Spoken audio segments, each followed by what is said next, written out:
कौन सी language? Hindi, English, Marathi, Marwari, Gujarati, सब language है ना।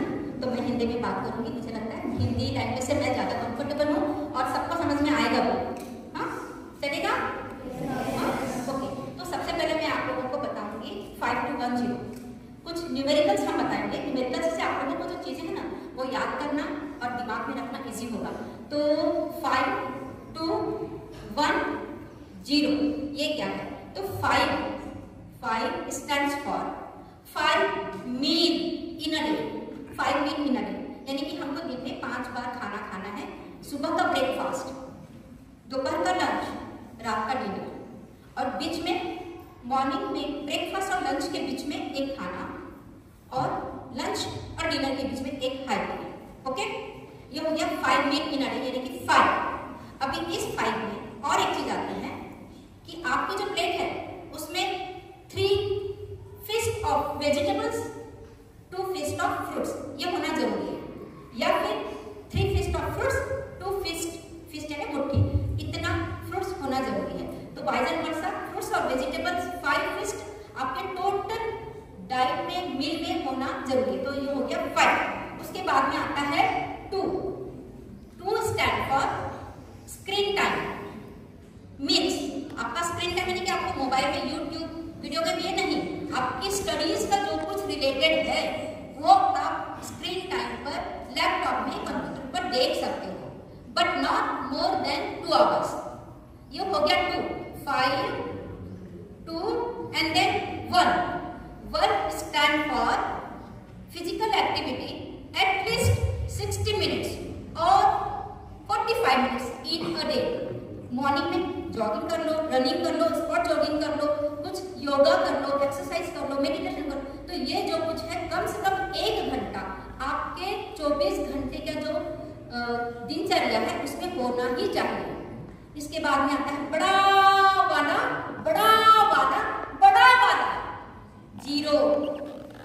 0 यानी कोई बता सकता है कि कौन सी चीज हमको नहीं करनी? No junk food. 0 stand for no junk food. बोलो सब, 0 stand for no junk food. 0 stand for no junk food. Junk food क्या है? वाह, इधर all junk food, wafers, Lay's, Pepsi, क्या क्या मुझे नाम नहीं पता, because I never take junk food. खाली रैपर्स खूब सारे हैं, सिर्फ तुम लोगों को सिखाने के लिए। खाली रैपर्स खूब सारे हैं सिर्फ तुम लोगों को सिखाने के लिए कि junk food is very harmful, very harmful. इसके लिए इसे बिल्कुल नहीं खाना चाहिए। सप्ताह में 1 खाकर कभी कोई जंक फूड का एक पैकेट ले लिया उसकी ना, क्योंकि जंक फूड के लिए आप पीछे का जो लेवल है वो देखोगे ना तो उसमें इतनी नुकसान करने वाली चीजें हैं जो आगे चलकर आपको कैंसर और बहुत सारी ऐसी चीजें कर सकती है। ओबेसिटी हो सकता है, और ओबेसिटी अपने आप में खूब बड़ी बीमारी है। तो फिर से एक फॉर्मूला, JUNCS,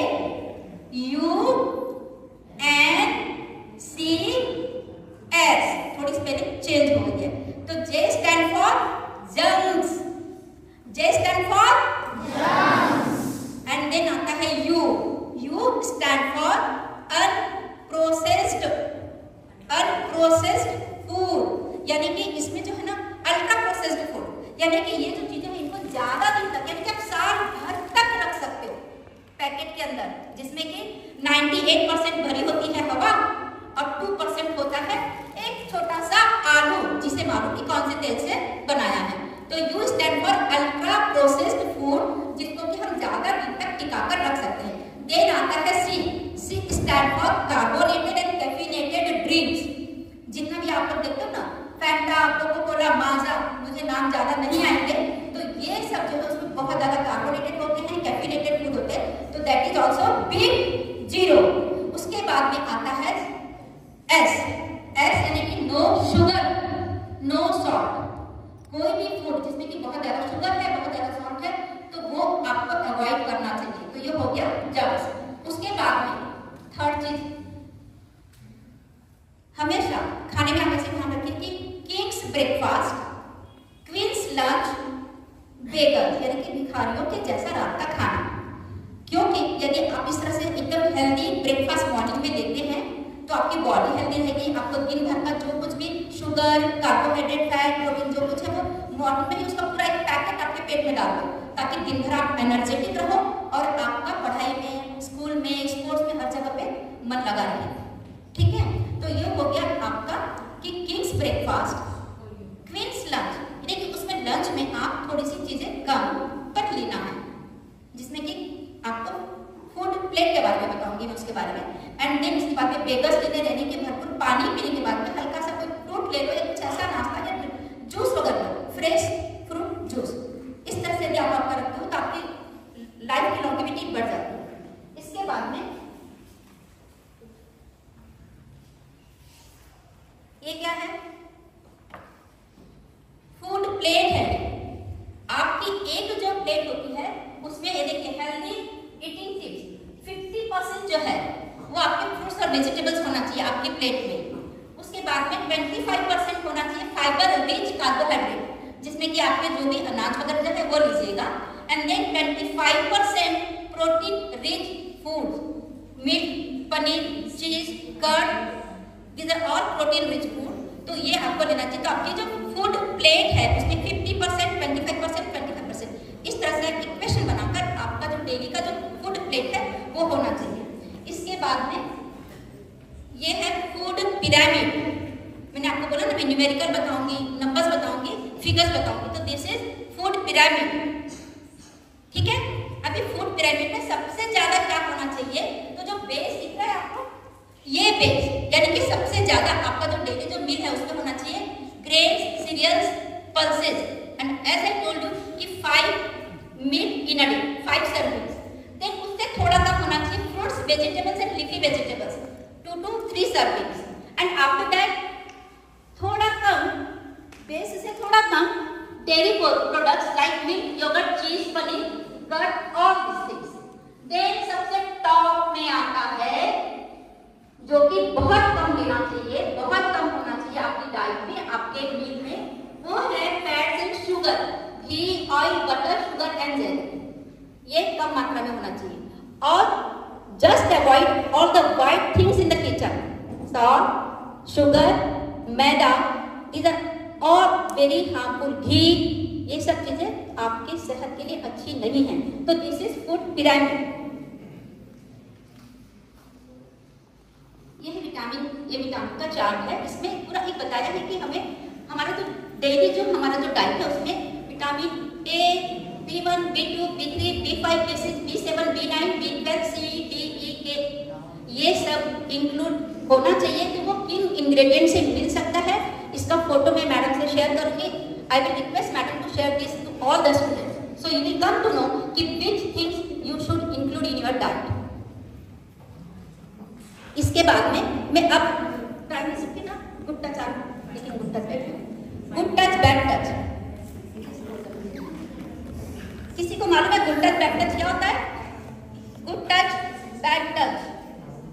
कोई बोलेगा शॉर्ट में फास्ट, क्योंकि मुझे बहुत सारी चीजें समझानी है, बहुत सारे गणित है, बहुत कम। गुड टच इज समथिंग कि जब हमें कोई टच करता है so we feel bad, we feel uncomfortable by that touch.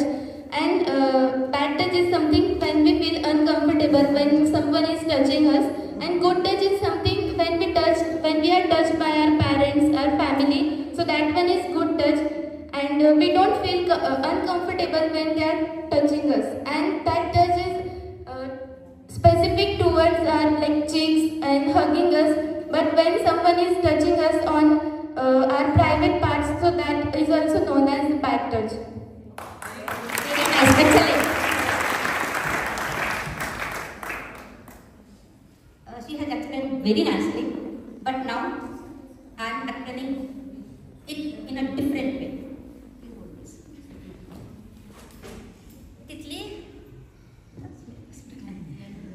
तितली जब उड़कर आती है और हम उसे हाथ लगाते हैं तो तितली डर के उड़ जाती है, राइट?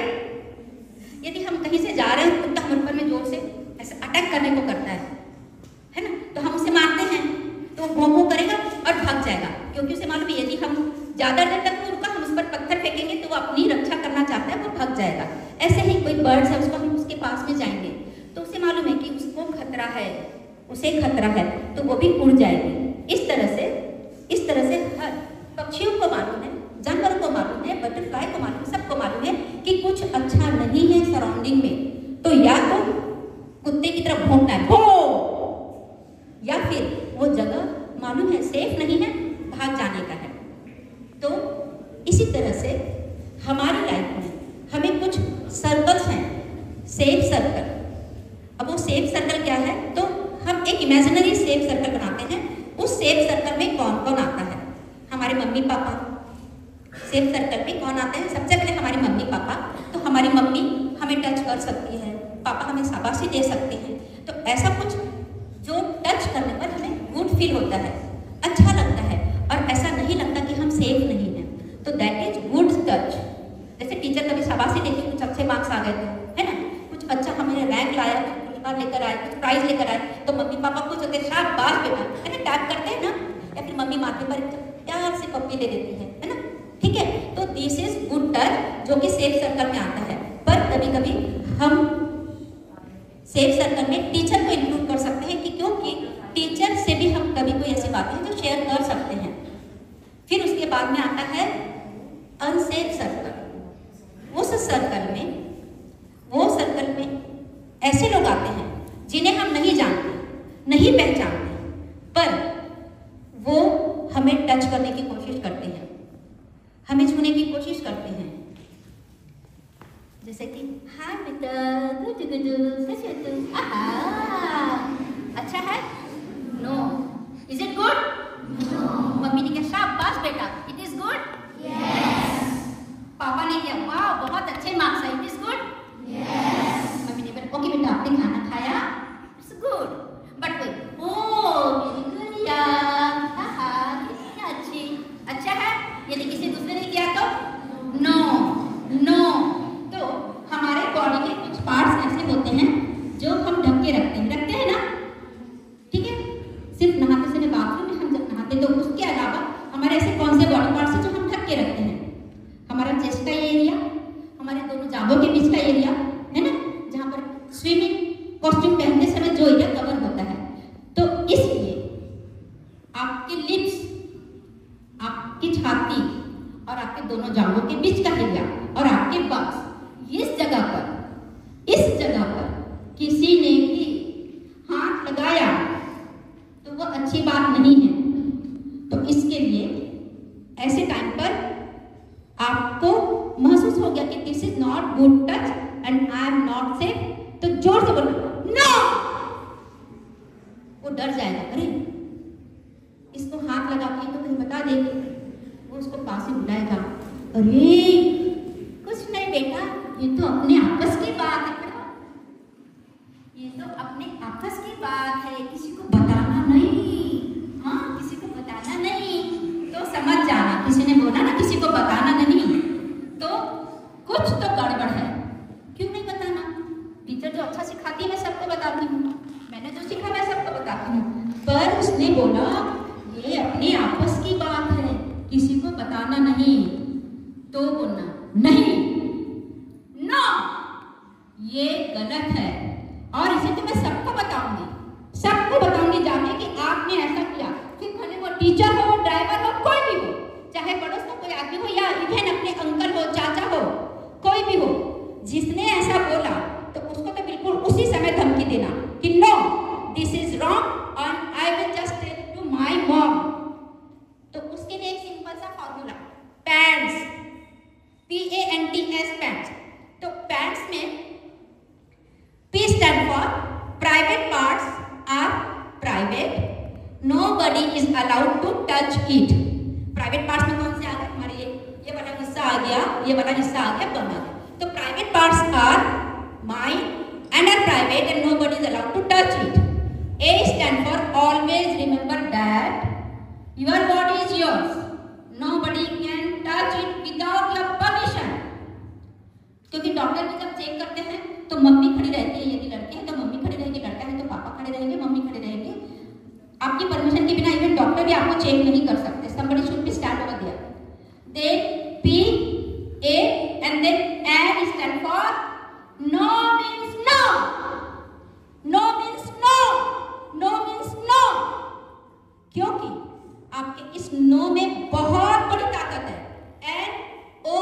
बहुत बड़ी ताकत है। और यदि आपने जाकर पुलिस में बता दिया कि उसने मुझे हाथ लगाया, मैंने नो बोला था, मैंने नो बोला था, तो अंडर पॉक्सो एक्ट, पॉक्सो एक एक्ट है जिसके अंदर यदि आपने पुलिस में कंप्लेन की तो उसे 5 साल की सजा हो सकती है, सिर्फ ये बोलने पर कि उसे मैंने नो बोला था। But even he has touched my body, it is not only for girls, even boys. मैं आप लोगों को भी बोल रही हूँ कि यदि किसी ने आपको इस तरह से गलत जगह पे टच किया या कुछ गलत एक्शन किया जो आपको लगता है कि it is not good, you can say no and you can complain to the police. There is no secret for mom and dad. If anybody attacks on you, report it to mom or dad or teacher. S stand for say something so we can do something. ऐसा कुछ कहीं पर भी हुआ तो बोलो, आवाज उठाओ, हम यहाँ पर हैं आपकी रक्षा के लिए। तो उसके लिए नंबर कौन सा है? फिर से नंबर आ गया है ना, एकदम इजी नंबर है। 10 9 8 10 9 8 1098 1098 1098 1098 1098। सब बोलो 1098 1098 1098। ये क्या है? 1098 में यदि आप मोबाइल से फोन लगाते हो तो तुरंत पुलिस की गाड़ी आपकी रक्षा के लिए, आप जिस प्लेस पर हो वो बराबर लोकेशन देखकर वहां पर आ जाएगी, क्योंकि ये चाइल्ड प्रोटेक्शन एक्ट का नंबर है पूरे इंडिया के लिए। पूरे इंडिया के लिए 1098 1098 1098 ओनली सिंगल है। मैं बार बार इसलिए बोल रही हूँ कि आपके दिमाग के अंदर घुसना चाहिए वो 1098। सब बोलो फिर से 1098। इस नंबर पर कभी भी आपने कॉल किया तो पुलिस आएगी और उस विक्टिम को पकड़ के ले जाएगी और उसको जेल भी हो सकती है। तो कभी भी डरना नहीं, ऐसी कोई सिचुएशन आई तो कभी भी डरना नहीं, हिम्मत रखना और हिम्मत से इस चीज का सामना करना। आपके नो में बहुत बड़ी ताकत है। बहुत सारी चीजें हैं, टाइम कम है, कभी हम आएंगे फुर्सत से और बहुत सारी चीजें बताऊंगी। मुझे ट्रैफिक सिग्नल के बारे में बताना है, इसमें खाने के लिए न्यूट्रिशन के कलर्स के साथ में क्या होता है, देन विद योर यानी कि जो इंद्रधनुष के 7 कलर होते हैं। तो जब मार्केट में जाते हो तो खाने की चीजें जब खरीदते हो ना तो याद से पूरा व्हाइट कलर की कौन सी चीज है, बैंगन, उसका फिर ऑरेंज कलर का कौन सा है, ऑरेंज, रेड कलर क्या है, टोमेटो। तो ये सब चीजों की कलर जो है ना वो आपके फूड में होना चाहिए, क्योंकि ये जो जितने कलर फूड होते हैं उसमें मिनरल्स होते हैं और माइक्रोन्यूट्रिएंट्स होते हैं जो कि आपकी बॉडी को स्ट्रॉन्ग रखते हैं, हेल्दी रखते हैं। और ये सिर्फ अभी के लिए नहीं, लाइफ लॉन्ग हमेशा। तो अपने खाने पर, डाइट पर ध्यान रखिए, एक्सरसाइज करो और